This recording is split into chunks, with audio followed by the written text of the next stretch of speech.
जबरदस्त सियासी करियर, विदेश मंत्रालय में बेहतरीन काम और फिर पद्म सम्मान। बेमिसाल स्पीकर सुषमा स्वराज की सियासत को कौन नहीं जानता। हम सांप्रदायिक हैं। हाँ, हम सांप्रदायिक हैं क्योंकि हम वंदे मातरम गाने की वकालत करते हैं।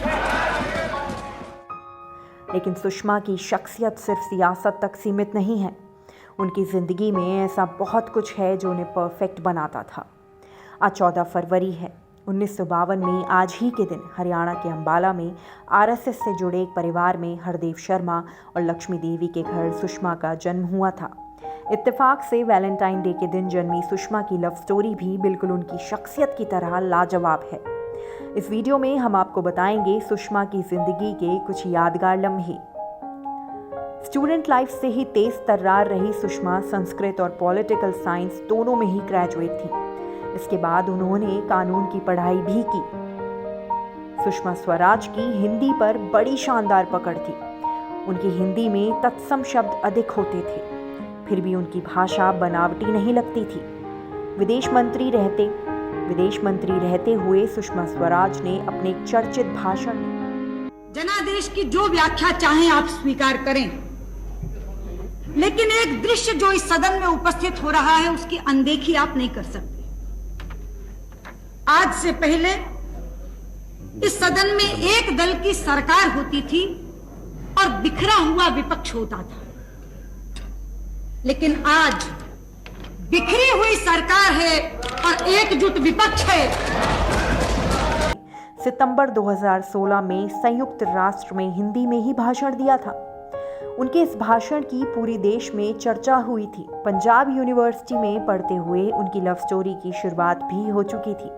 इस कॉलेज में पढ़ते समय स्वराज कौशल से उनकी मुलाकात भी हुई, जो बाद में प्यार और धीरे धीरे जिंदगी भर के साथ में तब्दील हो गई। सुप्रीम कोर्ट की वकील रह चुकी सुषमा ने 1970 में ABVP से सियासी करियर की शुरुआत की। 25 साल में ही वो देश की यंगेस्ट महिला कैबिनेट मिनिस्टर बन गई। उन्हें हरियाणा सरकार में मंत्री बनाया गया। उनका सियासी करियर उपलब्धि से भरपूर था।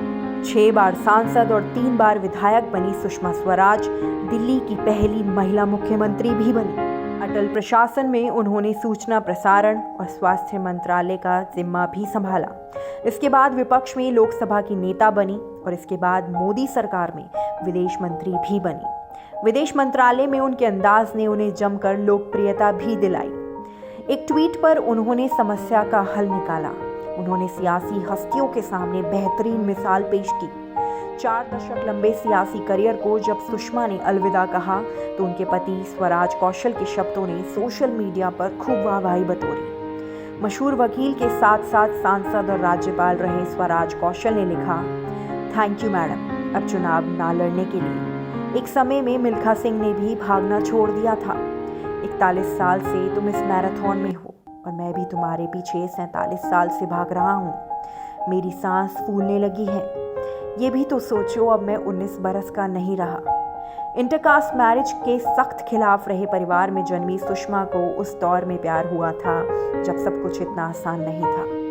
सुषमा ने परिवार को मनाकर इमरजेंसी के दौर में स्वराज कौशल से शादी की थी। 26 जून 1973 को इंदिरा गांधी ने देश में इमरजेंसी लगाई थी और 13 जुलाई 1973 को सुषमा की शादी हो गई थी। शादी के बाद उन्होंने अपने पति के नाम को ही अपना सरनेम बना लिया था। देश को कई बाशिंदों का खजाना देने वाली सुषमा स्वराज 6 अगस्त 2019 को दुनिया छोड़कर चली गई। उनके निधन के बाद ये उनका दूसरा जन्मदिन है। ट्विटर पर लोकप्रिय रही इस शख्सियत ने जिंदगी के आखिरी दिन जो ट्वीट किया वो भी काफी सुर्खियों में रहा। आखिरी ट्वीट में उन्होंने प्रधानमंत्री नरेंद्र मोदी को संबोधित किया और लिखा, प्रधानमंत्री जी, आपका हार्दिक अभिनंदन। मैं अपने जीवन में इस दिन को देखने की प्रतीक्षा कर रही थी। उनका ये संदेश जम्मू कश्मीर में आर्टिकल 370 को खत्म करने पर आया था। क्या ये दृश्य अपने आप में जनादेश की अवहेलना की खुली कहानी नहीं कह रहा? लेकिन अध्यक्ष जी, ये इतिहास में पहली बार नहीं हुआ जबकि राज्य का सही अधिकारी अपने राज्याधिकार से वंचित कर दिया गया। त्रेता में यही घटना राम के साथ घटी थी। राज तिलक करते करते वनवास दे दिया गया।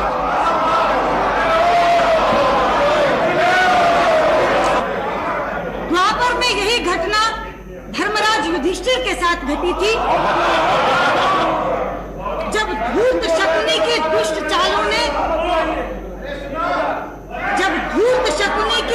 चालों ने राज्य के अधिकारी को राज्य से बाहर कर दिया था। अध्यक्ष जी, यदि एक मंथरा और एक शकुनी राम और युधिष्ठिर जैसे महापुरुषों को सत्ता से बाहर कर सकते हैं, तो हमारे खिलाफ तो कितनी मंथराएं और कितने शकुनी हम राज्य में बने कैसे रह सकते थे। अध्यक्ष जी, शायद राम राज्य और सुराज्य की नियति ही यही है।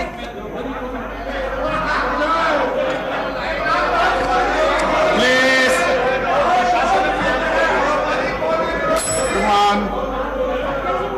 Don't make your speech so interesting.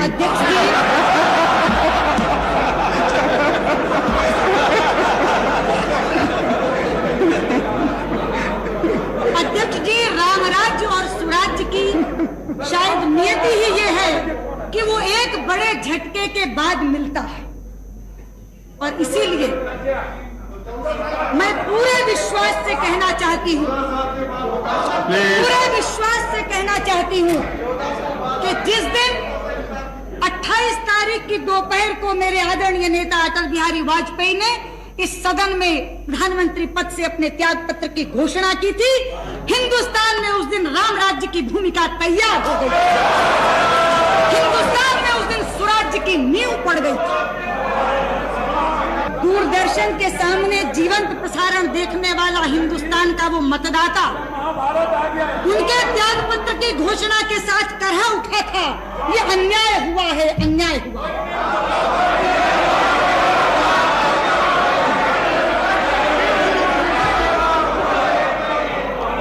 लेकिन अध्यक्ष जी, अन्यायी कभी ये स्वीकार नहीं करता कि वो अन्याय कर रहा है। अन्यायी तो अपने स्वार्थ को सिद्धांत का बाना पहनाकर इस तरह प्रस्तुत करता है जैसे सबसे बड़ा न्याय कर रहा है, और यही इस सदन में घटा।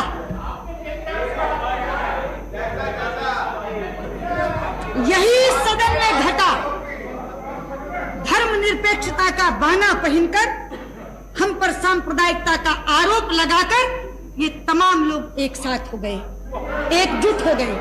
कहा था मेरे नेता ने उस समय, धर्मनिरपेक्षता बनाम सांप्रदायिकता पर राष्ट्रीय बहस होनी चाहिए। चाहते हैं हम चाहते हैं कि इस देश के संविधान निर्माताओं ने धर्मनिरपेक्षता की क्या कल्पना की थी और इस देश के शासकों ने उसे किस स्वरूप में ढाल दिया, इस पर राष्ट्रीय बहस होनी चाहिए। अध्यक्ष जी, हम सांप्रदायिक हैं, हाँ, हम सांप्रदायिक हैं क्योंकि हम वंदे मातरम गाने की वकालत करते हैं। हम सांप्रदायिक हैं क्योंकि हम राष्ट्रीय ध्वज के सम्मान के लिए लड़ते हैं। हम सांप्रदायिक हैं क्योंकि हम धारा 370 को समाप्त करने की मांग करते हैं। हम सांप्रदायिक हैं क्योंकि हम हिंदुस्तान में गोरक्षा के वंश और वर्धन की वकालत करते हैं। हाँ अध्यक्ष जी, हम सांप्रदायिक हैं क्योंकि हम हिंदुस्तान में समान नागरिक संहिता बनाने की बात करते हैं। हम सांप्रदायिक हैं अध्यक्ष जी क्योंकि हम कश्मीरी शरणार्थियों के दर्द को जबान देने की अध्यक्ष जी, ये सपना है, ये धर्मनिरपेक्ष है। दिल्ली की सड़कों पर 3000 सिखों का कत्लेआम करने वाले ये कांग्रेस वाले अध्यक्ष जी, आप तो साक्षी हैं। सुनिए भगवती जी बोलिए। क्या व्यवस्था? मैं हिंदू नहीं हूँ, मुझको मंदिर जाने से रोका गया। और इसमें क्या व्यवस्था है?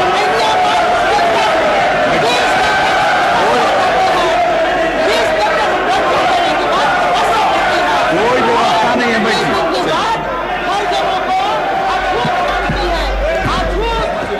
कोई व्यवस्था का प्रश्न नहीं है। चलिए अध्यक्ष जी, मैं भगवती देवी जी की जानकारी के लिए बता दूं, भारतीय जनता पार्टी ने तो राम मंदिर का शिलान्यास एक हरिजन से करवाया था। कौन रोकता है?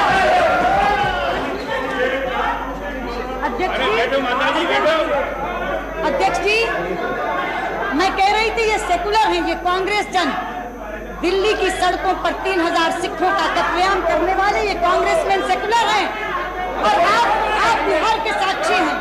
अध्यक्ष जी, मुस्लिम और यादव का जोड़ बैठाकर माई की राजनीति करने वाले ये जनता दल वाले सेकुलर। हाँ, क्या सभापति जी, मैं नहीं जानता कि सदन में कितने अध्यक्ष काम कर रहे हैं।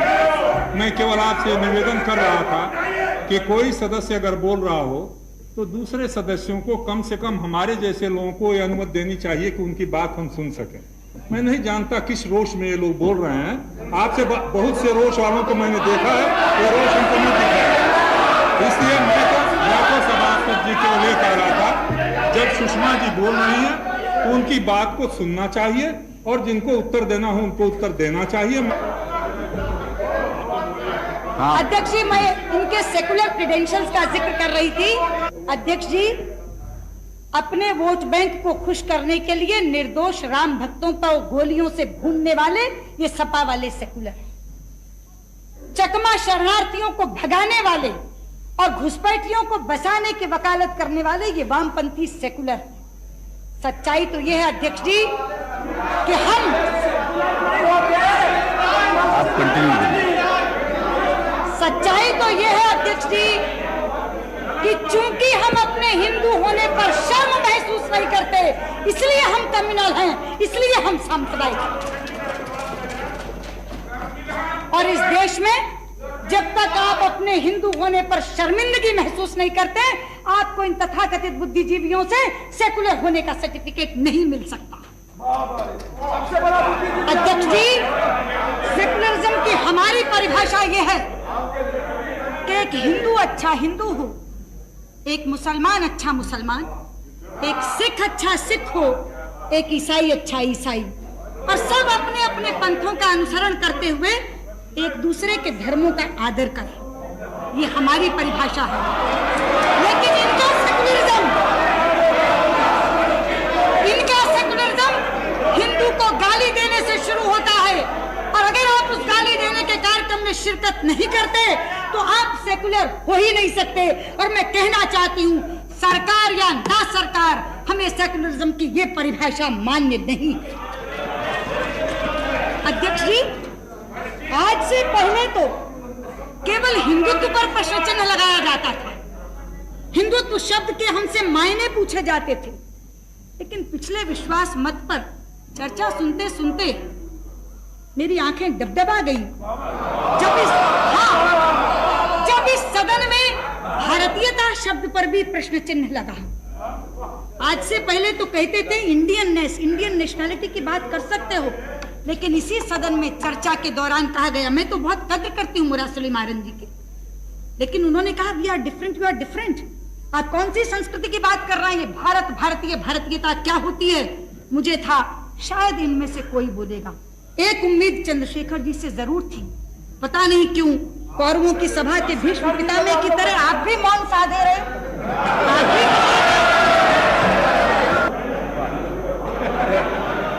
अध्यक्ष जी, मैं अपने मित्र मुरासली मारन जी से बहुत अदब से ये कहना चाहूंगी, भारतीयता के माने कहीं पूछने जाने की जरूरत नहीं है।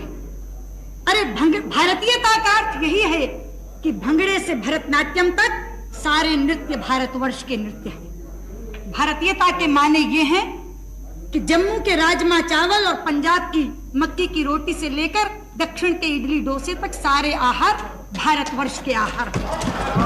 भारतीयता का अर्थ यही है कि अमरनाथ से लेकर रामेश्वरम तक सारे तीर्थ भारतवर्ष के तीर्थ हैं। आप पूछते हैं कि एक संस्कृति के क्या मायने हैं। Those are not Indian. They originated from America. अध्यक्ष जी, एक संस्कृति के मायने यही हैं कि शिव का भक्त अमरनाथ का जल लेकर रामेश्वरम के पैर पखारता है। यह एक संस्कृति के कारण हुआ है कि पश्चिम बंगाल में जन्मे हुए एनसी चटर्जी अपने बेटे का नाम सोमनाथ रखते हैं। यही है एक संस्कृति।